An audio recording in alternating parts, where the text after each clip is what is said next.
आज हम सीखेंगे कक्षा 8वीं के गणित अध्याय 3 समांतर रेखाएं के अंतर्गत प्रश्नावली 3.2 की प्रश्न क्रमांक 6 के सवाल को हल करना, जहां पर आपको एक आकृति दी गई है त्रिभुज ए बी सी, और इस आकृति में ए डी बराबर है 8 सेंटीमीटर, ये ए और डी का मान है 8 सेंटीमीटर, बी डी बराबर है 4 सेंटीमीटर, ये बी और डी का मान है 4 सेंटीमीटर, ए ई बराबर 9 सेंटीमीटर, तो ये ए और ई का मान है 9 सेंटीमीटर, ई सी का मान है 4.5 सेंटीमीटर, तो ई सी का मान है 4.5 सेंटीमीटर।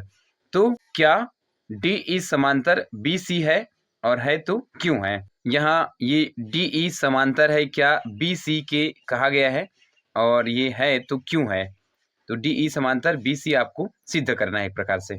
सवाल को हल करते हैं। तो चित्र में जो दी गई मान है उनको हमने यहाँ लिख दिया गया है। अब आप देखते हैं त्रिभुज ए बी सी में जो डी है वो ए बी बिंदु पर स्थित है और ई ए सी पर स्थित है। तो हम यहाँ ए डी और डी बी का अनुपात निकालेंगे। उसी प्रकार से यहाँ से ए ई और ई सी का अनुपात निकाल लेंगे।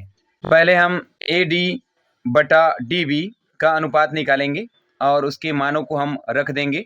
तो यहाँ ए डी का मान रखेंगे 8 और डी बी का मान रखेंगे हम 4 सेंटीमीटर। तो ये 8/4 हो जाएगा और इसको हल करने पर आ जाएंगे 2/1, 4 एकम 4, 4 दूनी 8, तो 2:1 आया। तो ए डी बटा डी बी का जब हम अनुपात निकालें तो उसका मान आया है 2:1। अब हम इसी प्रकार ए ई बटा ई सी का अनुपात निकालेंगे। तो यहाँ ए ई बटा ई सी बराबर ए ई का मान रखेंगे तो 9 सेंटीमीटर और ई सी का मान रखेंगे तो 4.5 सेंटीमीटर। 9 को भाग देंगे 4.5 से तो कितना आ जाएंगे 2। तो इसको लिख सकते हैं 2/1।